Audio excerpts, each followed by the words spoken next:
Meenakshi Academy of Higher Education and Research.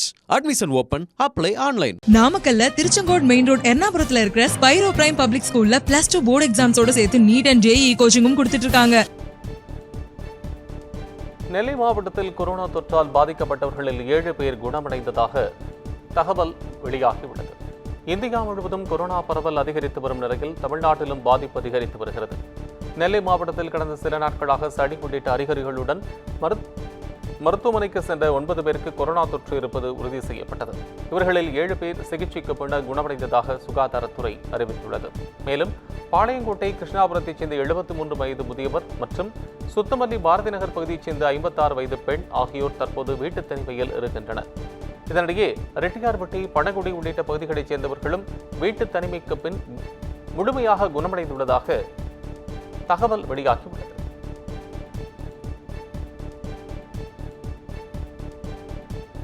Perambalur மாவட்டத்தில் தேரை இழுக்க காவல்துறையினர் அனுமதி மறுத்ததால் பொதுமக்கள் சாலை மறியலில் ஈடுபட்டனர். வேப்பந்தட்டை கிராமத்தில் உள்ள ஸ்ரீ வேதமாரியம்மன் கோயில் தேர் ஒரு பிரிவினர் வசிக்கும் பகுதிக்குள் செல்ல மற்றொரு பிரிவினர் எதிர்ப்பு தெரிவித்து வருகின்றனர். இதுகுறித்து சென்னை உயர்நீதிமன்றத்தில் வழக்கு தொடரப்பட்டது. இதனால் அசம்பாவித சம்பவம் நடைபெறாமல் இருக்க தேரை சுற்றி பேரிகார்டு அமைத்து காவல்துறையினர் பலத்த பாதுகாப்பில் ஈடுபட்டனர். இந்த சூழலில் வழக்கின் தீர்ப்பு இன்று வெளியாகும் என எதிர்பார்க்கப்பட்ட நிலையில் நீதிபதி தீர்ப்பை அடுத்த மாதம் 8ஆம் தேதிக்கு ஒத்திவைத்தார். இதனால் ஆத்திரமடைந்த ஒரு தரப்பினர் தடையை மீறி பேரிகார்டை உடைத்துக் கொண்டு தேரை இழுக்க முயன்றனர். அப்போது அங்கிருந்த காவல்துறையினர் அவர்களை தடுத்து நிறுத்தியதால் அவர்கள் வாக்குவாதத்தில் ஈடுபட்டதோடு மட்டுமல்லாமல் சாலை மறியலிலும் ஈடுபட்டனர். இதனால் அந்த பகுதியில் சிறிது நேரம் பரபரப்பு நிலவியது.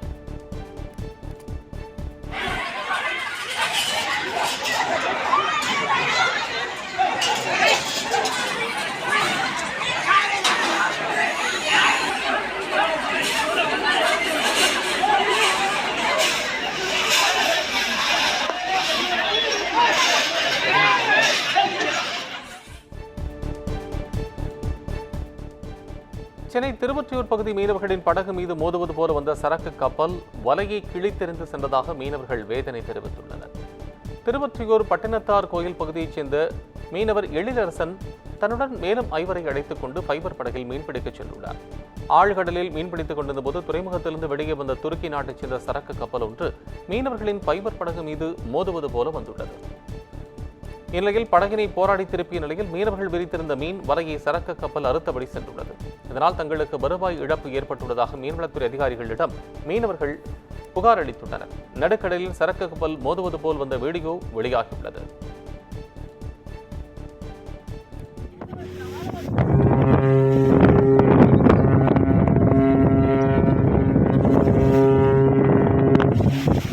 பாருங்க, இந்த கப்பல் எவ்வளோ நாங்கள் சொல்கிறோம், தலா காட்டுறோம், நாங்கள் கொடி காட்டுறோம், மதிக்காம வலை மேலேயே போகிறோம், வலையை வெட்டிட்டோம்.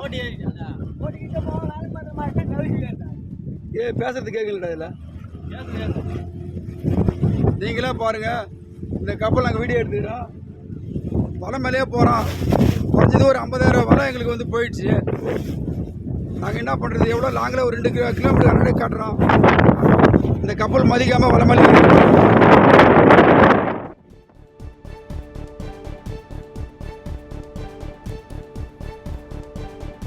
பாட்டாளி மக்கள் கட்சியின் சமூக நீதி பேரவை தலைவர் பொறுப்பிலிருந்து வழக்கறிஞர் பாலு நீக்கப்பட்டுள்ளார். பாமக நிறுவனர் ராமதாஸ், தலைவர் அன்புமணி இடையிலான மோதல் போக்கு தொடர்ந்து நீடித்து வருகிறது. இதன் ஒரு பகுதியாக கடந்த வாரம் கட்சியின் மாவட்ட செயலாளர்கள், மாவட்ட தலைவர்கள் மாற்றம், நீக்கம் தொடர்பாக அறிவிப்பையும் ராமதாஸ் வெளியிட்டார். இதற்கு பதிலடி கொடுக்கும் வகையில் ராமதாஸால் நீக்கப்படுபவர்கள் அதே பொறுப்பில் தொடர்பார்கள் என்று அன்புமணி அறிவித்து வந்தார். இந்நிலையில் இன்று மீண்டும் அதிரடியில் இறங்கியுள்ள ராமதாஸ் பாமக சமூக நீதி பேரவை மாநில தலைவர் பொறுப்பிலிருந்து வழக்கறிஞர் பாலுவை நீக்கிவிட்டு அவருக்கு பதில் வழக்கறிஞர் கோபியை நியமித்துள்ளார். இந்த சூழலில் கரூர் மாவட்ட பாமக செயலாளராக இருந்த PMK பாஸ்கரனை அனைத்து பொறுப்புகளிலிருந்தும் நீக்கி அன்புமணி ராமதாஸ் அறிவிப்பு ஒன்றை வெளியிட்டுள்ளார்.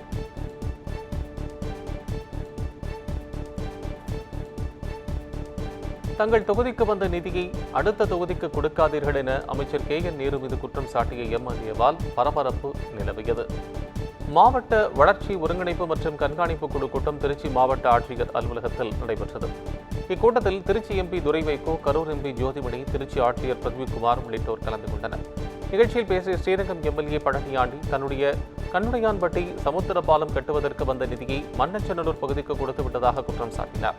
இதுதான் அமைச்சர் கே என் நேரு மீது வருத்தம் வந்ததற்கு காரணம் என்று கூறினார்.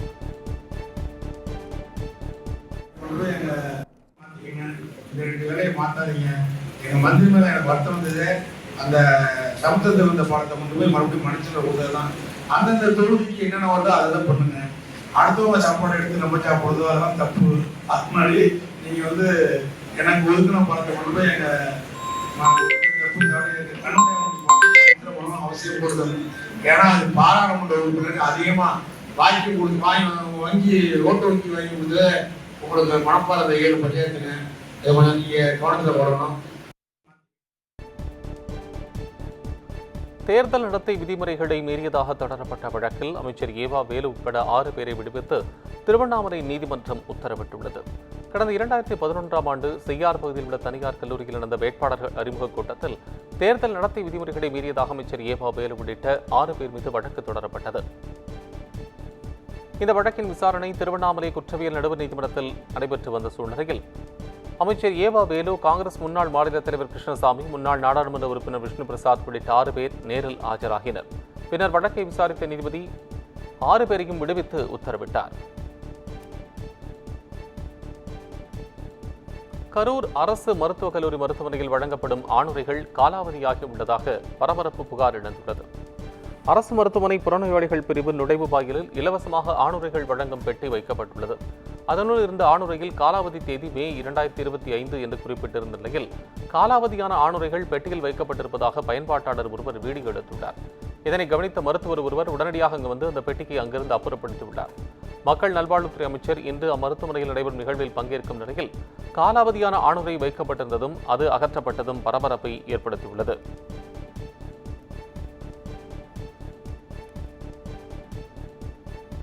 திருவண்ணாமலை மாவட்டம் செய்யாறில் மேல்மா சிப்காட் திட்ட எதிர்ப்பு விவசாயிகள் பேரணியாக வந்து தர்ணாவில் ஈடுபட்டதால் பரபரப்பு நிலவியது. சிப்காட்டில் நிலம் எடுப்புக்கு எதிர்ப்பு தெரிவித்து விவசாயிகள் பல்வேறு கட்ட போராட்டங்கள் நடத்தி வரும் நிலையில் நில எடுப்பு தனி மாவட்ட வருவாய் அலுவலகம் தரப்பிலிருந்து 4 நாட்களுக்கு முன்பாக தேத்துறை கிராமத்தைச் சேர்ந்த 123 விவசாயிகள் தங்களது கருத்துக்களை தெரிவிக்க தனித்தனியாக அழைப்பு விடுத்திருந்தது. ஆயினும் இன்னும் பலருக்கு அழைப்பானை அனுப்பப்படவில்லை என கூறி மேல்மா சிப்காட் திட்ட எதிர்ப்பு விவசாயிகள் 100க்கும் மேற்பட்டோர் ஞானமுருகன் ஆலயத்திலிருந்து ஆற்றுப்பாலம் வழியாக பேரணியாக வந்து சிப்காட் நில எடுப்பு அலுவலகத்தின் முன்பு கருப்பு கொடி ஏந்தி தர்ணாவில் ஈடுபட்டனர். 2 மணி நேரத்துக்கு பின்னர் மாவட்ட வருவாய் அலுவலர் விமல்குமார் அவர்களிடம் மனு வாங்கியதால் தர்ணா போராட்டம் கைவிடப்பட்டது. சென்னை பசுமை வழிச்சாலையில் உள்ள எடப்பாடி பழனிசாமியின் வீட்டிற்கு வெடிகுண்டு மிரட்டல் விடுக்கப்பட்ட சம்பவத்தால் சிறிது நேரம் பரபரப்பு நிலவியது. அதிமுக பொதுச் செயலாளரும் எதிர்க்கட்சித் தலைவருமான எடப்பாடி பழனிசாமியின் வீடு சென்னை பசுமை வழிச்சாலையில் உள்ளது. இந்நிலையில் அவரது வீட்டில் வெடிகுண்டு வைக்கப்பட்டுள்ளதாக மின்னஞ்சல் வாயிலாக மிரட்டல் விடுக்கப்பட்டதாக தெரிகிறது.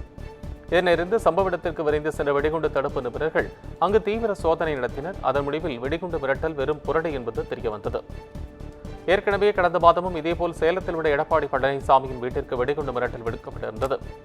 ஒட்டுமொத்தமாக இது 3வது வெடிகுண்டு மிரட்டல் என்பது குறிப்பிடத்தக்கது.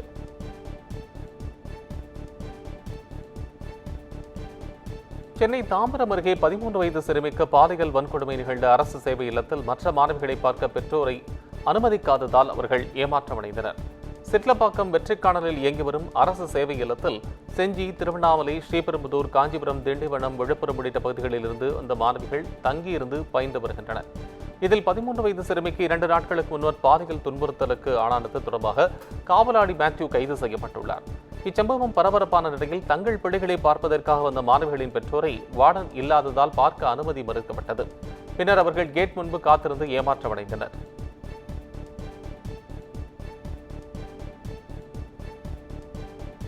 கொடூர திமுக ஆட்சிக்கு கொலைக்கள தலைநகரமாகும் கொங்கு மண்டலமே சாட்சி என நாம் தமிழர் கட்சியின் தலைமை ஒருங்கிணைப்பாளர் சீமான் கடுமையாக விமர்சித்துள்ளார். நாமக்கல் மாவட்டம் சித்தம்புண்டியில் உள்ள தோட்டத்து வீட்டில் மூதாட்டி சாமியாத்தாள் என்பவர் படுகொலை செய்யப்பட்டார். இதுகுறித்து தனது எக்ஸ் தள பக்கத்தில் பதிவிட்டுள்ளவர், மூதாட்டி சாமியாத்தாள் கொலை செய்யப்பட்ட செய்தி மிகுந்த மனவேதனை அளிக்கிறது. திமுக ஆட்சியில் கொங்கு மாவட்டங்களில் தோட்டத்து வீடுகளில் முதியவர்களை குறிவித்து அடுத்தடுத்து நடைபெறும் தொடர் படுகொலைகள் அதிர்ச்சி என்பதை தாண்டி அன்றாட நிகழ்வாகிவிட்டதுதான் கொடுந்துயரத்தின் உச்சம் என்று தெரிவித்துள்ளார். மேலும் திமுக ஆட்சியில் காவல்துறை எந்த அளவிற்கு செயலற்று போயுள்ளது என்பதையே இது காட்டுவதாகவும், மக்கள் தங்களை தாங்களே பாதுகாத்துக் கொள்வதை தவிர வேறு வழியில்லை என்று கையறு நிலைக்கு தள்ளப்பட்டுள்ளனர் என்பதுதான் நடைமுறை உண்மையாகும் என்றும் சீமான் குற்றம் சாட்டியுள்ளார்.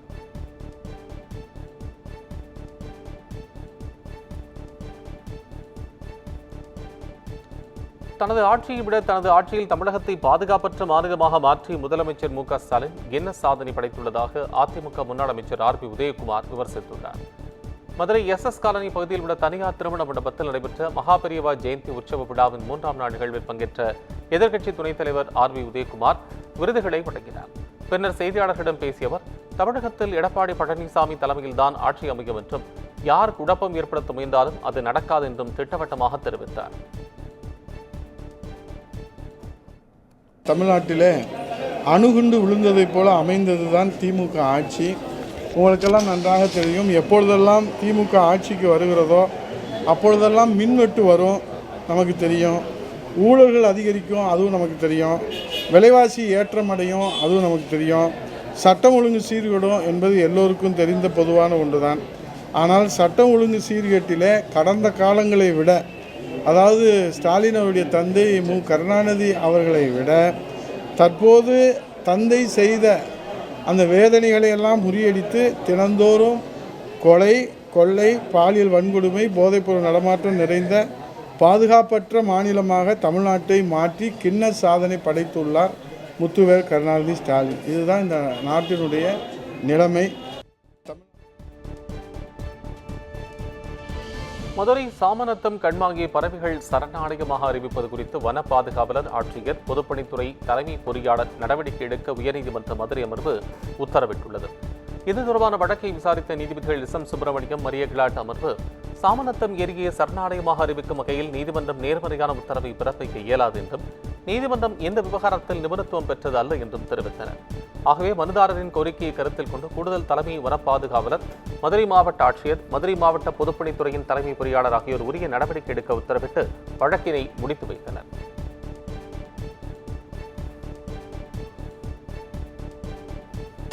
சென்னை சென்ட்ரல் மெட்ரோ ரயில் நிலையத்தில் அமைக்கப்பட்டுள்ள புத்தக பூங்காவை முதலமைச்சர் மு க ஸ்டாலின் திறந்து வைத்தார். சென்ட்ரல் மெட்ரோ ரயில் நிலையத்தில் பள்ளிக்கல்வித்துறையின் சார்பில் 1.85 கோடி ரூபாய் மதிப்பீட்டில் புத்தக பூங்கா அமைக்கப்பட்டுள்ளது. இதனை திறந்து வைத்த முதலமைச்சர் மு க ஸ்டாலின் புத்தகங்களை பார்வையிட்டார். தொடர்ந்து பொது நூலக இயக்கம் சார்பில் 29.8 கோடி ரூபாய் செலவில் அனைத்து மாவட்டங்களிலும் கட்டப்பட்டுள்ள 110 கூடுதல் நூலக கட்டடங்கள், பரமக்குடி முழுநேர கிளை நூலக கட்டிடம், 70 சிறப்பு நூலகங்கள் ஆகியவற்றையும் முதலமைச்சர் திறந்து வைத்தார்.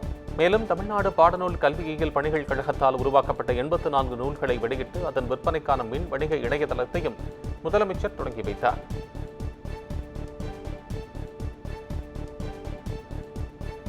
விருதுநகர் மாவட்டம் காரியாபட்டி அருகே 30க்கும் மேற்பட்டோருக்கு திடீரென வாந்தி மயக்கம் ஏற்பட்டதால் பரபரப்பு நிலவியது. கல்விமடை கிராமத்தைச் சேர்ந்த சிறுவர் சிறுமியர்கள் உள்ளிட்ட சுமார் 30க்கும் மேற்பட்டோருக்கு திடீரென வாந்தி மயக்கம் ஏற்பட்டதையடுத்து அவர்கள் அனைவரும் முக்குளம் அரசு ஆரம்ப சுகாதார நிலையம், மதுரை அரசு மருத்துவமனை, மானாமதுரை அரசு மருத்துவமனைகளில் சிகிச்சைக்காக அனுமதிக்கப்பட்டனர். திடீர் வாந்தி மயக்கத்துக்கு காரணம் 2 நாட்களுக்கு முன்பு நடைபெற்ற கும்பாபிஷேக நிகழ்வின் போது வெளியே வாங்கி விநியோகிக்கப்பட்ட குடிநீர் பருகியதாலா அல்லது நேற்று கிராமத்தில் விற்பனை செய்யப்பட்ட மீனை வாங்கி சமைத்து சாப்பிட்டதாலா என்று மருத்துவ அதிகாரிகள் விசாரணை மேற்கொண்டு வருகின்றனர். திருவள்ளூரில் நீதிமன்ற வளாகத்தில் உயர் மின்னழுத்த வயர்கள் வெடித்து சிதறியதால் பரபரப்பு நிலவியது. நீதிமன்றத்திற்கு வரும் பொதுமக்கள், வழக்கறிஞர்களின் தாகம் தீர்ப்பதற்காக குடிநீர் பைப் லைன் அமைக்கும் பணிகள் நீதிமன்ற வளாகத்தில் நடைபெற்று வருகிறது. இதற்காக JCBயை கொண்டு பள்ளம் தோண்டிய போது கவனக்குறிப்பாக பூமிக்கடியில் சென்ற உயர் மின் அழுத்த வயரில் பட்டதால் ஒன்றுடன் ஒன்று உரசி வெடித்து சிதறி நெருப்பு பிடித்து அந்த பகுதியை புகை மண்டலமாக காட்சியளித்தது. நல்வாய்ப்பாக JCB இயக்குநர் ஓட்டுநர் கோவிந்தராஜ் உயிர் தப்பினார். இதையடுத்து தகவலின் பேரில் அங்கு வந்த மின்வாரிய துறையினர் மின்சாரத்தை துண்டித்தனர். தொடர்ந்து கேபிள்களை சரி செய்யும் பணியில் ஈடுபட்டனர்.